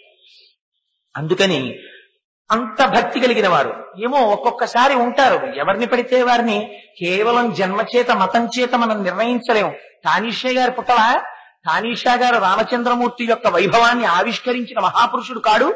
అందుకని అదిగో ఆనాడు ఆ ఢిల్లీ సుల్తాన్ గారి కుమార్తె అయినటువంటి బీబీ ఆవిడ మోహించింది స్వామిని చూసి. ఆయనని తన భర్తగా భావించి సేవలు చేసింది. భగవద్ రామానుజులకి తెలిసింది. తిరునారాయణపురంలో ఉండవలసినటువంటి ఉత్సవమూర్తి ఢిల్లీ సుల్తాన్ దగ్గర ఉండిపోయారు. ఢిల్లీ వెళ్లి ఆయన సుల్తాన్ గారిని మెప్పించి ఆ ఉత్సవమూర్తిని తీసుకొచ్చేశారు. ఆ స్వామిని విడిచిపెట్టి ఉండలేకపోయింది ఆయన కుమార్తె. ఆవిడ కూడా వచ్చేసింది. వచ్చేసిన తర్వాత ఆలయంలో స్వామికి ప్రతిష్ఠ అయిపోయింది. ప్రతిష్ఠ అయిపోతే స్వామి ఇంకా బయటికి రాడు. స్వామికి ప్రతిష్ఠ అయితే ఆవిడ ఏడ్చింది. నేను మహమ్మదీయ కుటుంబంలో పుట్టిన స్వామి పట్ల అపారమైన వ్యామోహం పెంచుకున్నాను, ఆయన్ని చూడకుండా ఉండలేను అని అడిగింది. రామానుజుల హృదయం కరిగిపోయి అమ్మ నీకే నిబంధన అడ్డురాదు, ఇవాళ ఇది చెప్పించాలనేనేమో స్వామి బేగ్ గారితో దండయించాడు నాకు. అందుకని ఏ నిబంధనలు అడ్డురావు, భక్తి ప్రధానం. వెళ్లి దర్శనం చేయమన్నారు. ఎవ్వరికీ దక్కని అదృష్టం ఆ రోజున ఏమైందో తెలుసా అండి? ఢిల్లీ సుల్తాన్ గారి కుమార్తె లోపలికి వెళ్లి స్వామిని చూసి కన్నుల నీరు కారుస్తూ స్పృహ తప్పి పడిపోయి స్వామిలో ఐక్యమైపోతే అప్పుడు భగవద్ రామానుజులు నిర్ణయం చేశారు, ఈమె కారణ జన్మురాలు, సాక్షాత్ ఆండాళ్ వంటి తల్లి, ఏమో ఏ కారణం చేతనో మహమ్మదీయ కుటుంబంలో జన్మించింది అని అప్పుడు బీబీ నాంచారికి విగ్రహం చేయించారు. ఆ విగ్రహం ఇప్పటికీ ఎక్కడుందో తెలుసా అండి? ఆ విగ్రహాన్ని రామానుజాచార్యుల వారికి శ్రీరంగంలో ఉన్న శ్రీరంగనాథుడు అంటే చాలా ఇష్టం. శ్రీరంగనాథుడికి వెంకటేశ్వరుడికి తేడా ఉండదు. ఎందుకుండదో ఆలయ దర్శనంలో మీకు చెప్తాను. అందుకని శ్రీరంగనాథుడి పాదాల చెంత బీబీ నాంచారిని ప్రతిష్ఠ చేశారు. మీరు ఇప్పటికీ శ్రీరంగం వెడితే బీబీ నాంచారి విగ్రహం ఏదంటే చూపిస్తారు, పాదాల దగ్గర ఉంటుంది. అందుకని ఒక మహమ్మదీయ కుటుంబంలో జన్మించి వెంకటేశ్వరుడి యొక్క పత్నీత్వాన్ని పొందినటువంటి మహాదృష్టాన్ని పొందినటువంటి తల్లి బీబీ నాంచారి. సరే, అక్కడికి ఆ విషయాన్ని పరిసమాప్తం చేస్తూ అదిగో ఆనాడు తొండమాన్ చక్రవర్తి కట్టినటువంటి ఆనంద నిలయ విమానంలో నువ్వే రంగదాసుడివి. ఆనాడు ఆ స్వామి పుష్కరిణి దగ్గర గంధర్వుల యొక్క స్నానాన్ని చూసి మైమరిచిపోయి తిరిగొస్తే వైఖానసుడు కోపగిస్తే నీకు ఆయనకి వరమిచ్చాను, మీ వంశం వాళ్ళు నాకు పూజ చేస్తారు, ఈ రంగదాసుడు వచ్చే జన్మలో తొండమాన్నై పుడతాడు. పుట్టి ఇతడే నాకు గుడి కడతాడని వరం ఇచ్చాను. అదిగో ఆ వరప్రభావం చేత తొండమాన్ చక్రవర్తి వెంకటేశ్వర స్వామి వారికి ఆనందలనిగ విమానాన్ని కట్టించింది వారే. ఆయనే గుడి కట్టారు. గుడి కట్టిన తరువాత అందులోకి ప్రవేశించారు. కానీ రాను రాను తొండమాన్ చక్రవర్తిలో కొంచెం అహంకారం బయలుదేరింది. నా అంతటి భక్తుడు లేడు, నేను వెంకటేశ్వరుడికి గుడి కట్టిన వాణ్ణి, స్వామి నాతో మాట్లాడతారని. అప్పుడు ప్రతిరోజు ఆయన స్వర్ణదళాలతోటి, స్వర్ణ తులసీ దళాలతో స్వామికి అర్చన చేసేవాడు. అర్చన చేస్తుంటే వెంకటేశ్వర స్వామి వారు ఆయన యొక్క అహంకారాన్ని తొలగించాలనుకున్నారు కనుక మహానుభావుడు ఆయన యొక్క పాదముల మీద మట్టి తులసీదళం కనిపించేటట్టు చేశారు. ఆశ్చర్యపోయాడు తొండమాని, మట్టి తులసీదళం ఎక్కడదని. దీని గురించి ఆశ్చర్యపోతుంటే అశరీరవాణిగా పలికింది, నీ రాజ్యంలోనే ఈ ఒక మూలకి కుగ్రామంలో భీముడనేటటువంటి ఒక కుమ్మరివాడు ఉన్నాడు. ఆయన కేవలం మట్టి తొక్కి కుండలు చేసుకుంటాడు. ఆయన ఎంత భక్తుడంటే తనకున్న దాంట్లో నన్ను అర్చన చేస్తూ మట్టితో తులసిదళం చేసి నా పాదముల మీద ఉంచుతాడు, వెళ్లి దర్శనం చేయమన్నారు. తొండమాన్ చక్రవర్తి పాదరక్షలు కూడా ధరించకుండా ఆ కూర్పుణ్ణి వెతుక్కుంటూ వెళ్లారు భీముణ్ణి. ఆయన భీముడి భార్య పేరు తమాలిని. వెళ్లారు. ఎండలో వెళ్లి పాపం అలా వెళ్లడం అలవాటు లేని వారేమో తొండమాన్ చక్రవర్తి స్పృహ తప్పి పడిపోయారు. పడిపోతే ఆ భీముడు పరిగెత్తుకుని వచ్చి పైకి లేపి తన దగ్గరికి తీసుకెళ్లాడు. తీసుకెళ్లిన తర్వాత కూర్చోపెట్టుకున్నారు.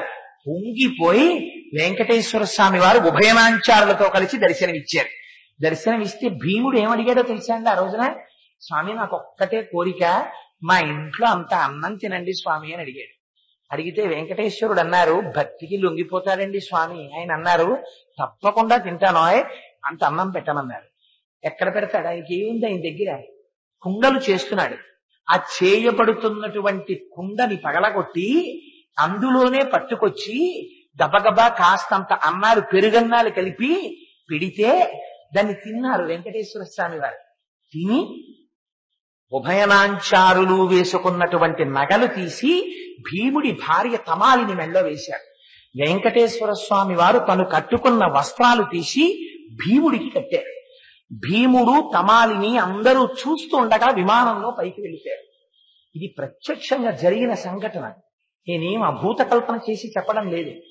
తెల్లబోయారు అందరూ. అప్పుడు తెలుసుకున్నాడు తొండమాను తన పొరపాటు ఏమిటో. తెలుసుకుని నిష్కామమైన భక్తితో స్వామిని అర్చించాడు. అర్చించి తొట్టతొదన తొండమాన్ చక్రవర్తి కూడా స్వామిలో లీనమైపోయాడు. అటువంటి శ్రీనివాసుడు మన కోసమని ఒక చిత్ర విచిత్రమైనటువంటి భంగిమ పట్టారు. ఇక్కడే మీకు ఒక అనుమానం వస్తుంది, పద్మావతీదేవి కింద ఎందుకుంటుంది? వెంకటేశ్వర స్వామి వారి యొక్క స్వరూపం అలా ఎందుకుంటుందో ఇప్పుడు వివరణ చేస్తారు. అది ఒక్కసారి మనస్సులో అర్థమైందా, ఓహో వెంకటేశ్వర దర్శనంలో ఉన్న గొప్పతనం ఇదా అనుకుంటారు మీరు. మనం స్వామి దర్శనానికి బయలుదేరుతాం. స్వామి దర్శనానికి బయలుదేరగానే మీరు ఒక్కసారి మానసికంగా ఊహించుకోండి, స్నానం చేసి ఓ తెల్లటి పంచ కట్టుకుని పైన ఉత్తరీయం వేసుకుని వైకుంఠం క్యూ కాంప్లెక్స్ లోకి వెళ్లి అండర్ గ్రౌండ్ వేలోంచి నడుచుకుంటూ వచ్చి ఆ సహస్ర దీపాలంకార సేవ జరిగేటటువంటి మంటపం ఉంటుంది. అక్కడ ఎడం పక్కకి తిరుగుతాం. తిరిగితే పైన బోర్డు ఉంటుంది, శేషసాయికి మృక్కు శిరము అని. ఎదురుగుండా మెట్లు ఉంటాయి, దాని మీద భక్తులు కూర్చుని ఉంటారు. మీరు ఆ ఎడం పక్కకి తిరిగి అలా తిన్నగా నడిచి వెడతారు. అక్కడికి వెళ్ళిన తర్వాత మీ దగ్గర ఉన్న హ్యాండ్ బ్యాగులు, పర్సులు ఇవన్నీ తీసుకుని అక్కడ స్కానింగ్ కౌంటర్ లోకి పంపిస్తారు. మీరు ఆ బ్యాగ్ తీసుకుని ఉంటే మళ్ళీ భుజాన తగిలించుకుని మెల్లిగా అక్కడ చిన్న మెట్టు దిగుతారు. ఇత్తడి దానితో చేయబడినటువంటి పెద్ద పెద్ద అడ్డంగా పెట్టినటువంటి ప్రతిబంధక స్వరూపంగా ఉండేటటువంటి అటువాళ్ళు ఇటు, ఇటువాళ్ళు అటు వెళ్ళిపోకుండా నిర్మింపబడినటువంటి లోహపు తెరలు అడ్డంగా పెట్టి ఉంటాయి. అందులోంచి మీరు నడుచుకుంటూ వెళ్లి ఎడం పక్కకి తిరుగుతారు. గుడి లోపలికి వెళదామని, రాజద్వారంలోకి వెడదామని చెప్పి మీరు కాలు పెట్టగానే ఇలాంటి తివాచి ఒకటి తడిసిపోయి ఉంటుంది. గొట్టం నుంచి నీళ్లు ఇలా పడుతుంటాయి ధారల కింద. మీ కాళ్లు పెట్టగానే అరికాళ్లు మీ ప్రయత్నం లేకుండానే కడగవేయబడతాయి.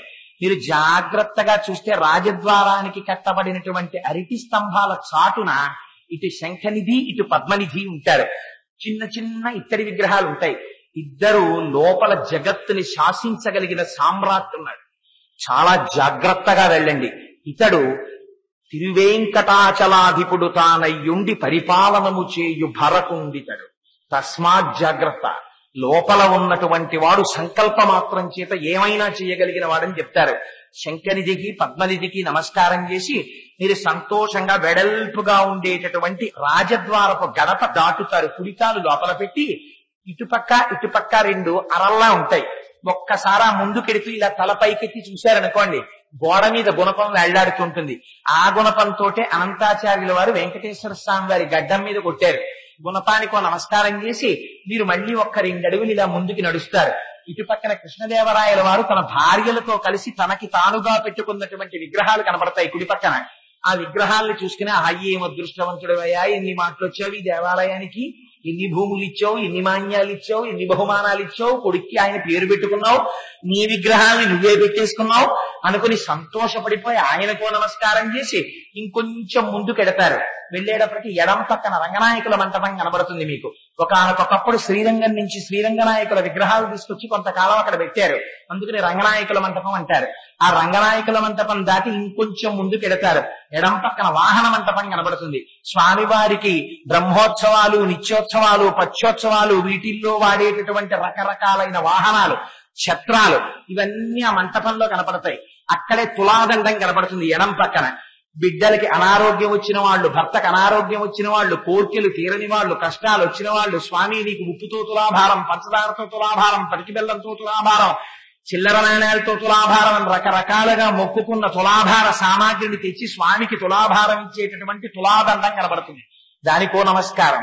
ఇంతమంది కోర్కెలు తీర్చి తత్తుల్యమైనటువంటి బరువు కొలవబడినటువంటి దండమో, దానికో నమస్కారం చేస్తాం. ఇంకొంచెం ముందుకెడతాం. వెళ్ళగానే కుడి పక్కన మనకి ధ్వజస్తంభం కనబడుతుంది. దానికి దర్భలు కట్టేసి ఉంటాయి. ధ్వజస్తంభానికి ఉన్న గొప్పతనం ఏమిటో తెలుసా అండి? లోపలికి ఏదైనా వెళ్లాలన్నా, లోపల నుంచి బయటికి రావాలన్నా ధ్వజస్తంభానికి ప్రదక్షిణం చేసి వెళ్ళాలి. ధ్వజస్తంభానికి నమస్కారం చేస్తే మీరు వేద ప్రమాణాన్ని అంగీకరించినట్టు. ఆ ధ్వజస్తంభానికి నమస్కారం చేస్తారు. దాని ఎదురుగుండా, ధ్వజస్తంభానికి ఎదురుగుండా బలిపీఠం ఉంటుంది. దాని మీద భూతములకు, ప్రేతములకు, ఆ తర్వాత వివిధ రాక్షస గణములకు, వీటన్నింటికీ కూడా బలిహరణం ముద్దలు తీసుకొచ్చి వేస్తారు పొద్దున్నే. దానికి ఈశాన్య మూల క్షేత్రపాలక శిల ఉంటుంది. ఇప్పటికీ దేవాలయం తెరిచే ముందు కుంచకోల తీసుకొచ్చి ఒక్కసారి క్షేత్రపాలక శిలకి తగిలిస్తారు. అది రుద్రుడు. తగల్చి వెడతారు. మీరు ఆ ధ్వజస్తంభానికి నమస్కారం చేసి దాని పక్క నుంచి ఇలా వెళ్లి ఇలా మెట్లెక్కుతారు. ఓ పెద్ద ద్వారం ఒకటి వస్తుంది. ఆ ద్వారం దగ్గర తాళ్ళలోంచి ఇటుపక్క నుంచి కొంతమందిని, ఇటుపక్క నుంచి కొంతమందిని వదిలేస్తూ ఉంటాడు.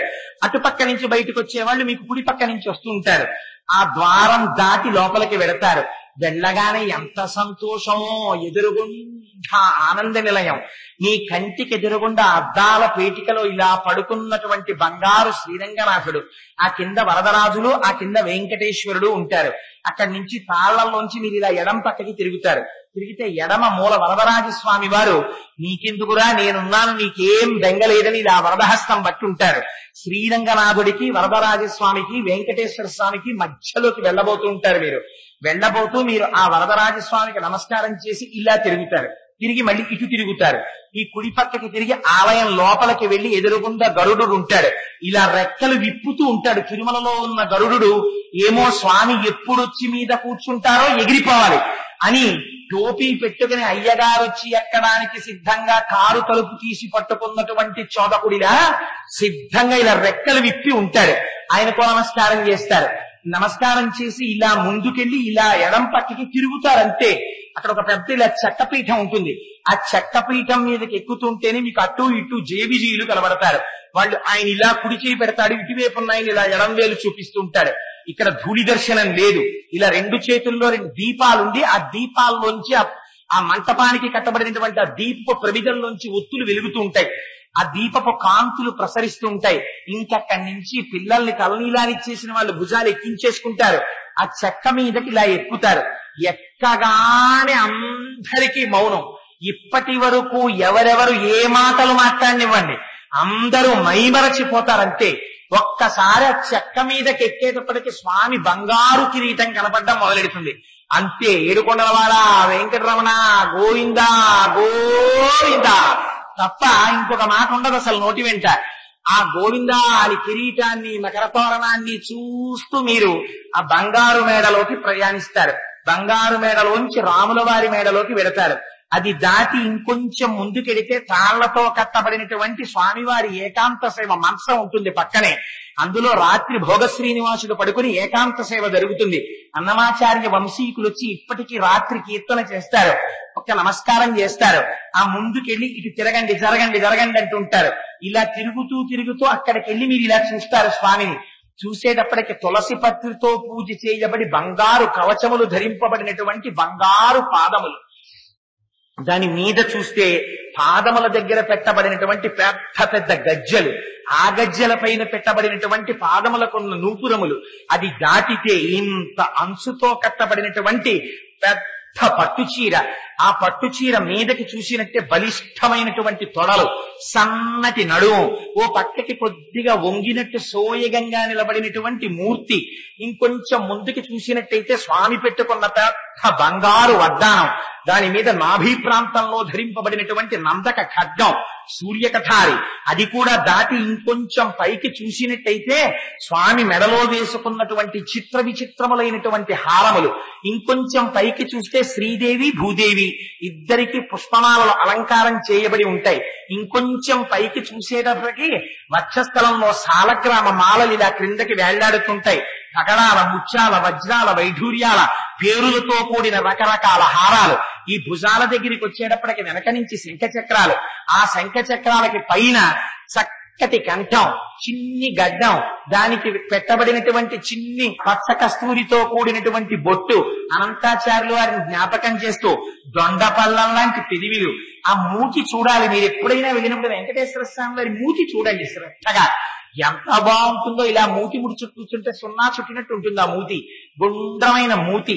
ఆ మూతి మీద అరవిరిసినటువంటి సంపంగి లాంటి ముక్కు, ఆ ముక్కు మీద చూసినట్టయితే చిన్న చిరునవ్వుతో కూడి నేను నిన్ను చూస్తున్నాను అని అభయం ఇస్తున్నట్టుగా అరవిరిసినటువంటి నేత్రాలు, వాటికి ఇక్కడ వరకు తీర్చిదిద్దబడినటువంటి ఊర్ధపుండ్రాలు, భుజాల మీదకి జల్లుకోబడినటువంటి జుత్తు, ఆ పైన వజ్ర వైఢూర్య మరకత మాణిక్యములతో కూడిన కిరీటం, దాని మీద మకర తోరణం, ఈ కిరీటం మించి శంఖచక్రాల మించి ఇలా యువతల వేసుకు వేసేసినటువంటి పెద్ద తోమాల, అటువంటి వాటితో కూడి స్వామి కుడి చేతితో ఇలా అభయహస్తం పట్టి ఎడమ చెయ్యి ఇలా నడుము మీద పెట్టుకుని ఉంటాడు. ఇలా ఉన్నటువంటి మూర్తిని మీరు ఆపాదమస్తకం చూసి పొంగిపోయి అబ్బా అబ్బా గోవిందా గోవిందా గోవిందా అని వెనక్కి తిరిగి చూస్తూ ఆ మూర్తిని తాగేస్తూ కళ్ళతోటి వెనక్కి తిరిగి వచ్చేసి అక్కడి నుంచి ఒక్కసారి మిమ్మల్ని అయ్యా జరగండి జరగండి జరగండి అంటారు.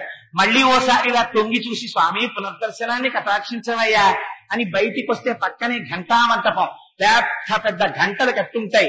వాటితో నమస్కారం పెట్టి బయటికి వచ్చి మీరు ఎడం పక్కకి వెడితే ఒకళ్ళమాత, ఆ తల్లి వంటశాలలోకి చిన్న కన్నంలోంచి కూర్చుని ఇలా చూస్తూ ఉంటుంది. అమ్మేం చేస్తుంటుంది, ఎప్పుడు కొడుకు ఆకలి చూస్తూ ఉంటుంది. పిల్లాడికి కావలసిన నైవేద్యాలన్నీ జాగ్రత్తగా సిద్ధమయ్యాయో లేదో అమ్మ అలా చూస్తూ ఉంటుంది.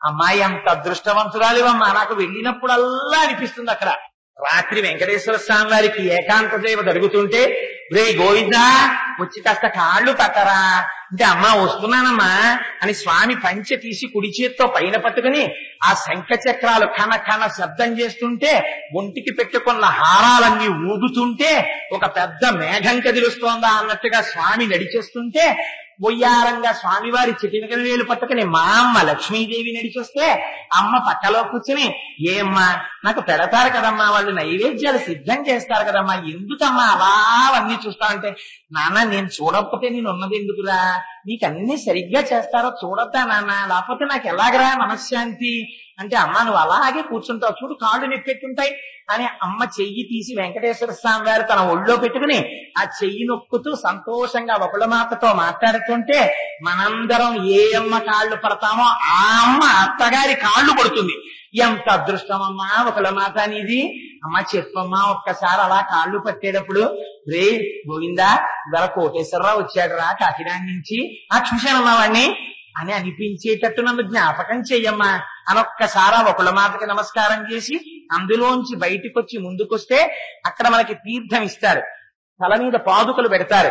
అక్కడే లోపల ఆజ్ఞాపాలక హనుమ ఉంటారు. మీరు చూడండి ఎప్పుడైనా రామచంద్రమూర్తి ఎప్పుడు నోరు విప్పి ఏం మాట్లాడతారో అని ఇలా నోటికి చెయ్యడ్డు పెట్టుకుని ఇలా కూర్చుని ఉంటారు. సుగ్రీవుడు, అంగదాదులు మొదలైన వాళ్ళందరూ ఉంటారు. అక్కడ తీర్థం పుచ్చుకుని ఆ మెట్లు కిందకి దిగి ఎడం పక్కకి చూస్తే అక్కడే శ్రీతీర్థం ఉంటుంది. అదే రంగదాసు తవ్వినటువంటి బావి. ఆ బావికి ఇప్పుడు మూత పెట్టారు, మోటార్ కనెక్ట్ చేశారు. ఆ నీళ్లే వంటశాలలోకి వెళ్లి స్వామివారి నైవేద్యానికి సిద్ధం అవుతాయి. మీరు అక్కడి నుంచి కొంచెం ముందుకెడితే అన్నమాచార్య స్వామి వారి క్యాసెట్లు, సీడీలు అన్ని అమ్మే ఓ చిన్న స్టాల్. అది దాటి కొంచెం ముందుకెడితే మీకు భోజనం టికెట్లు, ఉచితంగా ఇచ్చే టిక్కెట్లు. ఓ టిక్కెట్ చేత్తో పుచ్చుకొని, మానసికంగానే కదా ప్రదక్షిణం అంతా, ఓ టిక్కెట్ పుచ్చుకొని ఇంకొంచెం ముందుకెడితే ఎదురుగుండా పరకామణి జల్లెళ్లలో ఇలా ఇలా కాయిన్స్ అన్ని జల్లించేస్తుంటుంది. ఆ లుంగీలు కట్టుకుని వాళ్ళందరూ ఓ లెక్కలు పెట్టేస్తుంటారు. అందులో హుండీల్లో వచ్చిన మూటలన్నీ తీసుకొచ్చి విప్పి ఇలా ఇలా ఇలా ఇలా చూస్తూ ఉంటారు. ట్రాలీల మీద తీసుకొచ్చి హుండీలు విప్పి పోసేస్తుంటారు. ఓసారి మానసికంగా పరకామణి అంతా చూసి, ఓహో స్వామి ఏమి నీ వైభవం అనుకుని ఇంకొంచెం ఇలా ముందుకెడితే ఇచ్చట కొబ్బరికాయలు కొట్టరాదు, కర్పూరహారతి వెలిగించరాదు అని ఆలయం వెనకాతలు ఒక బోర్డు, దాని కింద బలిహరణం పెట్టడానికి ఓ పీఠం. అది దాటి ముందుకెడితే ఎడం పక్కన స్వామివారికి చందనపు అర. అక్కడ పొద్దున్నే లేచి ఆ రోజు స్వామివారికి ఎంత చందనం చెయ్యాలో అంత చందనం తీయడానికి కావలసిన ఏర్పాట్లతో, చందనం తీయడానికి కావలసినటువంటి పెద్ద పెద్ద కర్రలతో చేయబడినటువంటివి, అక్కడ ఇంతంత చందనపు చెక్కలు అవన్నీ అరగదీసి స్వామివారికి చందనం తీస్తారు. అది దాటి మీరు కొంచెం అక్కడ నమస్కారం పెట్టి మళ్ళీ మీకు అటు చూస్తుండగా కుడి పక్కకి తిరిగి ఇటొచ్చి మెట్లు దిగి ఇలా పైకి చూస్తే విమాన వెంకటేశ్వరుడు. ఆ వెంకటేశ్వరుడికి విమానంలో ఇలా బోర్డరు, ఇటు పక్కనేమో నాట్యం చేస్తున్నటువంటి కృష్ణమూర్తి, ఆ పక్కన రెక్కలతో గరుత్మంతుడు, ఇటు పక్కనేమో హనుమ. ఒక్కసారి విమాన వెంకటేశ్వరుడికి నమస్కారం చేసి, విమాన వెంకటేశ్వర దర్శనం చేసినా ధ్రువమూర్తి దర్శనం చేసినా ఒకటే. ఆ విమాన వెంకటేశ్వరుడికి నమస్కారం చేసి అక్కడి నుంచి ఇంకొంచెం ముందుకొస్తే స్వామివారికి కావలసిన నగలన్నీ పెట్టేటటువంటి ఒక గది ఉంటుంది. స్వామివారి బొక్కసము అని రాసి ఉంటుంది. దాని మీద కిందకి గొళ్ళెం పెట్టి తాళం వేసేసి ఉంటుంది. అన్నమాచార్యుల వారు రచించినటువంటి రాగిరేకులన్నీ ఉంచబడినటువంటి అన్నమయ్య భాండాగారము అని దాని పక్కన ఉంటుంది. దానికో నమస్కారం. అది దాటి కొంచెం ముందుకెడితే మీరు మెట్లెక్కి పైకెక్కితే భాష్యకారుల సన్నిధి అని ఉంటుంది. రామానుజాచార్యుల వారి విగ్రహాన్ని రామానుజుడు కౌగిలించుకుని అనంతాచార్యుల వారికి ఇస్తే అనంతాచార్యుల వారు ప్రతిష్ఠ చేశారు. ఆ రామానుజులకు ఒక నమస్కారం చేసుకుని అక్కడి నుంచి ఇంకొంచెం ముందుకెడితే ఎక్కడో పర్వత కోణంలో పడిపోయి ఉన్నటువంటి నృసింహస్వామిని తీసుకొచ్చి రామానుజుడు ప్రతిష్ఠ చేశారు. యోగ నరసింహస్వామి ఇలా మోకాళ్ళ మీద చేతులు పెట్టి కూర్చుని ఉంటారు. గోళ్లు కూడా కనబడుతూ ఉంటాయి. ఆ ప్రహ్లాద స్వామి వారి పాదాలకి, ఆయన స్వరూపానికి ఇలా ఊర్ధ్వపుండ్రాలు పెట్టి కూర్చుని ఉంటారు. ఆయనకి ప్రత్యేక పూజలు ఉండవు, కానీ నివేదనలు ఉంటాయి. ఒకటే ధ్వజస్తంభం కాబట్టి ఆయనకు నమస్కారం చేసి అక్కడ ఇలా చుట్టూ తిరిగి ఇచ్చట ఎవ్వరూ కూర్చొనరాదు అని బోర్డుండి ఓ గరుకు పళ్ళె ఉంటుంది. అక్కడ శుక్రవారం నాడు స్వామికి తిలకం దిద్దడానికి కావలసిన కర్పూరం తీస్తారు. ఆ పళ్ళానికో నమస్కారం చేసి అక్కడి నుంచి మెట్లు దిగి ముందుకొస్తే అక్కడ స్వామివారి హుండీకి వెళ్లే క్యూ ఉంటుంది. ఆ క్యూలో హుండీలో వెళ్లి ఉత్తప్పుడు 10 రూపాయలు వేసినా మానసికంగా వేసేటప్పుడు చేతిలో హ్యాండ్ బ్యాగ్ కి జిప్పు తీసి 1000 రూపాయల కట్టలు ఇలా చేతికి పట్టినన్ని తీసి హుండీలో వేసేస్తాం. ఆ హుండీకి లాగా కోసినట్టుగా ఉంటుంది. అందులో చెయ్యి పెట్టి ఆ హుండీలోకి నోట్ల కట్టలన్నీ వేసి, స్వామి ఈ నోట్లు వేసే ఐశ్వర్యాన్ని నాకు ఇచ్చావు, జన్మ జన్మలకి నీ సేవా కైంకర్యాన్ని నాకు ఇప్పించు అని బ్యాగ్ జిప్పు పెట్టేసుకుని మళ్ళీ చంకలో పెట్టేసుకుని దానికో నమస్కారం పెట్టి ఆ హుండీకి ప్రదక్షిణం చేసి ఇలా దిగగానే ఎదురుగుండా అమ్మవారు, వెండమ్మవారు గోడ మీద ఇలా నాణేలు రాలుస్తూ లక్ష్మీదేవి నిలబడి ఉంటుంది. ఆవిడ పాదాలందక ఎగురుతూ ఉంటారు. ఆ కాళ్లల్లో రూపాయి కాసులు ఎడుతూ ఉంటారు. పొడుగ్గా ఉన్న వాళ్లకు అదృష్టం ఉంటుంది. వాళ్ళు కాళ్ళు ఎత్తకుండానే ఇలా అమ్మవారి పాదాలు దొరుకుతాయి. అలాంటి అదృష్టాలు పొందిన వాళ్ళలో నేను ఒకరినిగా వినయంగా చెప్పుకున్నాను. అని ఆ పాదాలకి నమస్కారం చేసుకుని అక్కడి నుంచి బయలుదేరి యువతలకు వచ్చి ఆ శ్రీరంగ విమానం దగ్గర భూమి మీద పడి ప్రణిపాతం చేసి, స్వామి నాకు పునర్దర్శనాన్ని ఇమ్మని. ఇంతలో ఈలలు వినబడతాయి. చాలా మంది ఉండిపోయారు, పదండి బయటికి అంటూ ఉంటారు. ఎడం పక్క నుంచి బయటికి వచ్చి మళ్ళీ మీరు ఇలా ఎడం పక్కకి తిరిగితే ఎదురుగుండా 2 వైపులా ఇలా 2 క్యూలు ఉంటాయి. అటు ఇటు కూర్చుని అర్చక స్వాములు ఉచిత ప్రసాదం పెడుతుంటారు. మీకు ఇష్టం వచ్చిన క్యూలో అటో ఇటో అటు అధ్యోజనమై ఇట్లా మనకి ఏది ఇష్టం చూసుకుని ఆ క్యూలో పెడితే అందులో చెయ్యి పెడితే ఇప్పుడు ప్రసాదం పెడతారు. చక్కగా ప్రసాదం పుచ్చుకుని మళ్ళీ కుడి పక్కకు వచ్చి ఆ ప్రసాదం తినేసి అక్కడే పూల బావి ఉంటుంది, అందులో పూలు వేస్తూ ఉంటారు. స్వామివారి నిర్మాల్యం అంతా బావిలో వేస్తారు.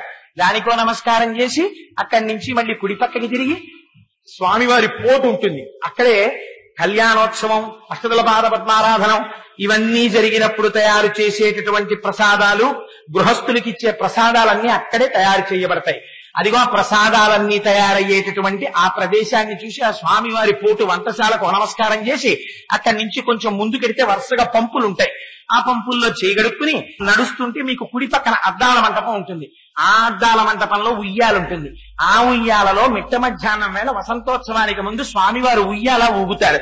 అక్కడ నమస్కారం చేసి మళ్ళీ మీరు ఇలా ఎడం పక్కకు వస్తుంటే స్వామివారి ఊరిరిగింపుగా బయటికి వచ్చినప్పుడు పట్టుకునేటటువంటి వలయాకారమైనటువంటి అగ్నిహోత్రాలు వెలిగించేటటువంటి పరికరాలు, కాగడాలు, వాటికి తిప్పుకోవడానికి ఉండే పెద్ద పెద్ద మూకుళ్లలో నూనె ఇవన్నీ కనబడతాయి. వాటికో నమస్కారం చేసి ఇంకొంచెం ముందుకొస్తే బయటికి వెళ్ళిపోవడానికి మళ్ళీ రాజద్వారం వస్తుంది. అక్కడ మళ్ళీ ఓసారి కుడి పక్కకి చూసి ధ్వజస్తంభం కనబడుతుంది. మళ్ళీ ఓ నమస్కారం పెట్టి ఎడం పక్కకి తిరిగి మళ్ళీ ఎడమ గోడ మీద ఉన్న గుణపానికి ఓ నమస్కారం చేసి రాజద్వారం దాటి బయటికి వచ్చి మళ్ళీ ఎడం పక్క నుంచి వెళ్లి ప్రసాదం అందుకోవడానికి ఎడుతూ పైన ఉన్న శిఖరానికి ఒక నమస్కారం చేస్తాం. చేసే ఇలా మానసిక దర్శనం నయా పైసా ఖర్చు లేకుండా తిరుమల ఆలయంలోకి వెళ్ళిపోయి మనసారా స్వామిని సేవించేసుకుని తూసినవాడు లేడు, జరుగన్నవాడు లేడు. ఆపాద మస్తకం ఇలా మీరు దర్శనం చేసుకోవాలంటే కొన్ని గంటలు మీ ఇష్టం. ఎక్కడ కావాలంటే అక్కడ నిలబడిపోయి తనివి తీరా అవన్నీ చూసుకుని, అందుకని ఆలయ ప్రవేశం చేస్తే ఇక్కడ ధారణ చెయ్యి అన్నారు. ఎక్కడ ఏముందో ఇక్కడ ధారణ చేస్తే హాయిగా అన్నిటినీ చూసి అక్కడ నుంచి బయలుదేరి పరమ సంతోషంగా బయటికి వచ్చేస్తాం. అందుచేత అదిగో అక్కడే ఎడమ పక్కన వరాహస్వామి గెస్ట్ హౌస్ అని ఉంటుంది, మీ అందరికీ తెలుసు. దాని వెనకాతలే మహాతల్లి తరిగొండ వెంగమాంబ గారి యొక్క బృందావనం ఉంది. ఆ తల్లి వెంకటేశ్వర స్వామి వారిని ఎంత సేవించిందో నేను ఇంత ఉపన్యాసం చెప్పి ఆ అమ్మ గురించి ఒక మాట చెప్పకపోతే నేను పొరపాటు చేసిన వాడిని అవుతాను. ఆయమ్మ చిన్నతనంలోనే వివాహం అయింది, భర్త మరణించాడు. మరణిస్తే నువ్వు బాలవితంతువి, అందుకని చెప్పి నువ్వు సభలలోకి రాకూడదు, ఆలయాల వాళ్ళలోకి రాకూడదనేవారు. ఆవిడ తరిగొండలో ఉంటే ఆలయంలో ఉండగా ఆవిడ్ని ఒకనాడు జుట్టు పట్టుకుని బయటికి ఇచ్చేశారు. ఇది నరసింహస్వామి వారి ఆజ్ఞ అనుకుంది తల్లి. అడవి మార్గంలో బయలుదేరి తిరుమల క్షేత్రాన్ని చేరుకుంది ఆయమ్మ. అక్కడే వెంకటేశ్వర స్వామి వారు అమ్మా నువ్వు లక్ష్మిని ఆరాధించు, నీకు ఇక్కడ ఆవాసం దొరుకుతుందన్నారు. ఆరాధించింది. ఆ రోజుల్లో ఆ ఆలయాన్ని పరిపాలించేటటువంటి వారు ఆ తరిగొండ వెంగమాంబ గారికి ఒక చిన్న స్థలం ఇచ్చారు, ఒక పెద్ద నుయ్యి దవ్వారు, తులసి వాటిక పెంచారు, స్వామికి నిత్య కైంకర్యం చేసేవారు. అటువంటి తల్లి తరిగొండ వెంగమాంబ గారి హారతి అని ఇప్పటికీ కూడా స్వామివారికి ఏకాంత సేవ జరిగేటప్పుడు చిట్ట చివర ఇచ్చేటటువంటి హారతి తరిగొండ వెంగమాంబ గారి హారతి. ఆవిడ రోజు స్వామికి హారతి ఇచ్చేవారు. ఈవిడేమిటి వైధవ్యం పొందిన స్త్రీ, ఈవిడొచ్చి స్వామివారికి హారతులు ఇస్తుంది ఏమిటని అర్చకులకి కోపం వచ్చింది. కోపం వచ్చి నువ్వు ఆలయంలోకి రావద్దన్నారు. ఆవిడ రావడం మానేసి అన్నమాచార్యుల వారి వంశీకులు ఉండేటటువంటి ఇంటి పక్కవాటాలు ఉండేవారు ఆ తల్లి. ఆ స్వామివారి ఉత్సవాలు జరుగుతుంటే రథం తిరుగుతోంది. కరెక్ట్ గా ఉత్తరమాడ వీధిలోకి వచ్చింది. వచ్చి తరిగొండ వెంగమాంబ గారి ఇంటి ముందు రథం ఆగింది. ఆగిపోతే రథాన్ని లాగారు లాగారు లాగారు, విశ్వ ప్రయత్నం చేశారు, రథం కదలలేదు. ఏదో పొరపాటు జరిగిందని అప్పుడు గ్రహించారు. అప్పుడు ఒక ఆయన అన్నాడు, తెలియక తరిగొండ వెంగమాంబ గారిని గుళ్ళోకి రావద్దన్నాం మేము అని. అప్పుడు వెళ్ళి ఆ తల్లి పాదాల మీద పడి నమస్కారం చేసి క్షమార్పణ చెప్పారు. అప్పుడు ఆ తల్లి బయటికి వచ్చారు. బయటికి వచ్చి రథం మీద ఉన్నటువంటి వెంకటాచల ప్రభువుకి మంగళహారతి ఇచ్చారు. హారతి ఇవ్వగానే మళ్ళీ రథం బయలుదేరి వెళ్ళింది. ఈ పెళ్లి కానటువంటి వాళ్ళు ఎంత ప్రయత్నం చేసినా పెళ్లి కాని వాళ్ళు తరిగొండ వెంగమాంబ గారు తెలుగులో రాసిన భాగవతాన్ని ఆ రోజుల్లో వెళ్లి చదివి వచ్చేవారు, రాసుకొచ్చేవారు. ఆ తల్లి బృందావనం ఇప్పటికీ ఉంది. ఆ తల్లి కొంతకాలం తపస్సు చేశారు. రహస్య మార్గంలో సొరంగం ద్వారా అంతరాలయంలోకి వచ్చేసేవారు. ఆవిడ రాత్రిళ్ళు తలుపులు వేసేసిన తర్వాత లోపలికి వచ్చి చేయబడినటువంటి అలంకారం మార్చేవారు. ఆఖరికి ఒక రోజున ఆలయం పరిపాలించేటటువంటి మండలిలో ఒక సభ్యుడికి అనుమానం వచ్చి ఆలయంలో మూల కూర్చున్నారు తలుపులు వేసేశాక. తీరా చూసేసరికి తరిగొండ వెంగమాంబ గారు వచ్చారు. ఆవిడ తేజస్సు చూసి అడిగిపోయాడు ఆయన. సరే ఆ తరువాతి కాలంలో వద్దన్నా ఆవిడ ఎక్కడున్నారో బయట పెట్టేశారు. అరణ్యంలో గుహలో కూర్చున్నారు. వెంకటేశ్వర స్వామి చెప్తే ఆవిడ రోజు వెంకటేశ్వర స్వామి వారు ఆవిడ దగ్గరికి వచ్చి కూర్చునేవారు. రాత్రి ఏకాంత సేవ అయిపోయాక ఆవిడ భాగవతం చెప్తుండేవారు, ఆయన వింటూ ఉండేవారు. ఒక రోజు మంచి రసకందాయమైన ఘట్టం నడుస్తోంది. నడుస్తుంటే సుప్రభాతం సమయం అయిపోయింది, వెంగమాంబ నేను బయలుదేరుతానన్నారు. ఊరుకో, నువ్వు అంతటా ఉన్నవాడివి, నువ్వు వెళ్ళిపోవడం ఏంటి? నేను భాగవతం చెప్తున్నాను, ఇలా వెళ్ళిపోతే కుదరదు, నువ్వు పూర్తిగా వినవలసిందే, నువ్వు అక్కడా దర్శనం ఇవ్వగలవు, ఇక్కడా దర్శనం ఇవ్వగలవు, నాకు తెలియదు అనుకుంటున్నావా, ఇక్కడే కూర్చో అన్నారు. అంటే కుదరదు వెంగమాంబ, భక్తులందరూ ఎదురు చూస్తుంటారు, నేను బయలుదేరిపోతున్నానని అంతర్ధానం అవుతున్నారు. ఎక్కడికి పోతామని పట్టు పీతాంబరం పట్టుకున్నారు. పట్టుకునేటప్పటికి పీతాంబరం పుర్రుని చిరిగిపోయింది, స్వామి అంతర్ధానం అయిపోయారు. తీరా తలుపులు తీసేసరికి చిరిగిపోయిన పట్టు పీతాంబరంతో స్వామి దర్శనం ఇచ్చారు. హడిలిపోయారు అర్చకులు. హడిలిపోయి ఎక్కడుంది పట్టు పీతాంబరం ముక్క అంటే ఇంకెక్కడుంటుంది, వెంగమాంబ గారి ఇంట్లో ఉంటుంది, ఆవిడే కదా అంత చనువున్న భక్తురాలు అని వెంగమాంబ గారి ఇంటికి వచ్చారు.